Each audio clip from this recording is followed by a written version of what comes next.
റെഡ്മിയുടെ Redmi 12 എന്ന പുതിയൊരു smart phone launch ചെയ്യാൻ പോകുന്നുണ്ട്. ഈ ഒരു ഫോണിൻ്റെ ലോഞ്ച് ഡേറ്റിനെ പറ്റിയിട്ടുള്ള ചില ന്യൂസുകളൊക്കെ ഇപ്പം പുറത്ത് വന്നിട്ടുണ്ട്. അതുപോലെ തന്നെ ഫീച്ചേഴ്സിനെ പറ്റിയിട്ടുള്ള പല കാര്യങ്ങളും ഇപ്പം അറിയാൻ കഴിഞ്ഞിട്ടുണ്ട്. പിന്നെ വിലയെ പറ്റിയിട്ടുള്ള ന്യൂസുകളും ഇപ്പം പുറത്ത് വന്നിട്ടുണ്ട്. എന്തായാലും ഈ ഒരു വീഡിയോയിൽ നമ്മൾ നോക്കാൻ പോകുന്നത് റെഡ്മി 12 എന്ന സ്മാർട്ട് ഫോണിനെ പറ്റിയിട്ടാണ്. ആദ്യം നമ്മൾ ഫീച്ചേഴ്സും കാര്യങ്ങളൊക്കെ നോക്കുകയാണെന്നുണ്ടെങ്കിൽ ഡിസ്പ്ലേയുടെ കാര്യത്തിൽ റെഡ്മി 12 6.79 ഇഞ്ചിൻ്റെ ഫുൾ HD+ ഡിസ്പ്ലേ വരാനാണ് സാധ്യത. പിന്നെ ഇതിൽ IPS TFT ഡിസ്പ്ലേ ആയിരിക്കും വരിക. ഡിസ്പ്ലേയിൽ 90 Hz റിഫ്രഷ് റേറ്റ് ഒക്കെ സപ്പോർട്ട് ചെയ്യുന്നതായിരിക്കും. പിന്നെ പഞ്ചോൾ ഡിസൈൻ ഇതിൽ വന്നേക്കാം. പഞ്ചോൾ വരിക ടോപ്പ് സെൻറ്റർ ഭാഗത്തായിട്ടായിരിക്കും.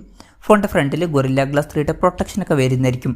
പിന്നെ ഈ ഫോണിൽ ഫിംഗർ പ്രിൻറ്റ് സെൻസർ വരുന്നതായിരിക്കും. പക്ഷേ ഫിംഗർ പ്രിൻറ്റ് സെൻസർ ഫോണിൻ്റെ സൈഡിലാണോ അല്ലെങ്കിൽ ബാക്കിലാണോ വരിക എന്നുള്ള കാര്യങ്ങളൊന്നും ഇപ്പം അറിയാൻ കഴിഞ്ഞിട്ടില്ല. മിക്കവാറും side mounted finger print sensor വരാനാണ് സാധ്യത. പിന്നെ ഫോണിൻ്റെ വെയിറ്റ് വരിക 199 ഗ്രാം ആയിരിക്കും. തിക്നെസ് വരിക 8.17 mm ആയിരിക്കും. പിന്നെ ഈ ഫോണിൻ്റെ ബ്ലൂ, സിൽവർ, ബ്ലാക്ക് എന്നിങ്ങനെ 3 കളർ വേരിയൻസ് ലോഞ്ച് ചെയ്യാനാണ് സാധ്യത. ഇനി പ്രോസസ്സറിൻ്റെ കാര്യത്തിലോട്ട് വരികയാണെന്നുണ്ടെങ്കിൽ mediatekൻ്റെ helio G88 എന്ന പ്രോസസ്സറായിരിക്കും ഈ ഫോണിൽ വരിക എന്നാണ് ഇപ്പോഴുള്ള റിപ്പോർട്ടുകൾ പറയുന്നത്. ഇത് തരക്കേടില്ലാത്ത ബേസിക് ആയിട്ടുള്ള ഒരു പ്രോസസ്സറാണ്. ഇതൊരു 4G പ്രോസസ്സറാണ്. 5G ഒന്നും ഇതിൽ സപ്പോർട്ട് ചെയ്യില്ല. വില 10,000 രൂപയ്ക്ക് താഴെയാണെന്നുണ്ടെങ്കിൽ ഇത് അത്യാവശ്യം തരക്കേടില്ലാത്തൊരു പ്രോസസ്സറാണ് എന്നൊക്കെ പറയാവുന്നതാണ്. പക്ഷേ ഈ ഫോണിൻ്റെ വില യൂറോപ്യൻ മാർക്കറ്റിൽ 17,700 രൂപ പ്രൈസ് റേഞ്ചിലായിരിക്കും വരിക എന്നാണ് ഇപ്പോഴുള്ള റിപ്പോർട്ടുകൾ പറയുന്നത്. ആ ഒരു പ്രൈസ് റേഞ്ചിൽ ഇത് അത്ര മികച്ചൊരു പ്രോസസ്സറാണ് എന്നൊന്നും പറയാൻ പറ്റില്ല. പിന്നെ ഇതിൽ 5G സപ്പോർട്ടൊന്നും വരില്ല. മാക്സിമം 4G സപ്പോർട്ടായിരിക്കും വരിക. പിന്നെ ഈ ഫോണിൽ 4GB റാമും 128GB ഇൻറ്റേർണലും വന്നേക്കാം. വേറെ വെർഷൻസ് വരുമോ എന്നുള്ള കാര്യങ്ങളൊന്നും ഇപ്പം അറിയാൻ കഴിഞ്ഞിട്ടില്ല. പിന്നെ മെമ്മറി എക്സ്പാൻഡ് ചെയ്യണമെന്നുണ്ടെങ്കിൽ മെമ്മറി കാർഡ് സ്ലോട്ടൊക്കെ ഈ ഫോണിൽ വരുന്നതായിരിക്കും. 3.5mm ഓഡിയോ ജാക്ക് ഈ ഫോണിൽ വരും. പിന്നെ ആൻഡ്രോയിഡ് 12 ബേസ് ആയിട്ടുള്ള സോഫ്റ്റ്വെയർ ആയിരിക്കും ഈ ഫോണിൽ വരിക എന്നാണ് റിപ്പോർട്ടുകൾ പറയുന്നത്. ഇപ്പോൾ വരുന്ന മിക്ക ഫോണുകളിലും ആൻഡ്രോയിഡ് 13 ബേസ് ആയിട്ടുള്ള സോഫ്റ്റ്വെയർ ആണ് വരാറ്. അപ്പം ഈ ഒരു ഫോണിൽ ആൻഡ്രോയിഡ് 12 ബേസ് ആയിട്ടുള്ള സോഫ്റ്റ്വെയർ ആണ് വരുന്നത് എന്നുണ്ടെങ്കിൽ കുറച്ച് ഡിസപ്പോയിൻറ്റിംഗ് ആയിരിക്കും. പിന്നെ ആൻഡ്രോയിഡ് 12 ബേസ് ആയിട്ടുള്ള MIUI സോഫ്റ്റ്വെയർ ആയിരിക്കും ഈ ഫോണിൽ വരിക. ക്യാമറയുടെ കാര്യം പറയുകയാണെന്നുണ്ടെങ്കിൽ ഫോണിൻ്റെ പിന്നിൽ ട്രിപ്പിൾ ക്യാമറ സെറ്റപ്പ് വരാനാണ് സാധ്യത.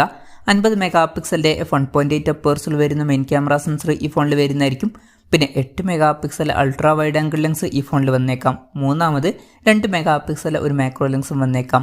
ഫ്രണ്ടിൽ 8 മെഗാപിക്സലിൻ്റെ f2.5 അപ്പേഴ്സിൽ വരുന്ന സെൽഫി ക്യാമറ വരാനാണ് സാധ്യത. ബാറ്ററിയുടെ കാര്യം പറയുകയാണെന്നുണ്ടെങ്കിൽ 5000 mAh ബാറ്ററി ഈ ഫോണിൽ വന്നേക്കാം. 18 വാട്ടിൻ്റെ ഫാസ്റ്റ് ചാർജ് സപ്പോർട്ട് ചെയ്യുന്നതായിരിക്കും. അതുപോലെ തന്നെ ടൈപ്പ് C ചാർജിംഗ് പോർട്ടും ഈ ഫോണിൽ വന്നേക്കാം. അപ്പം ഇതൊക്കെയാണ് ഫീച്ചേഴ്സിനെ പറ്റി പറയാനുള്ള കാര്യങ്ങൾ.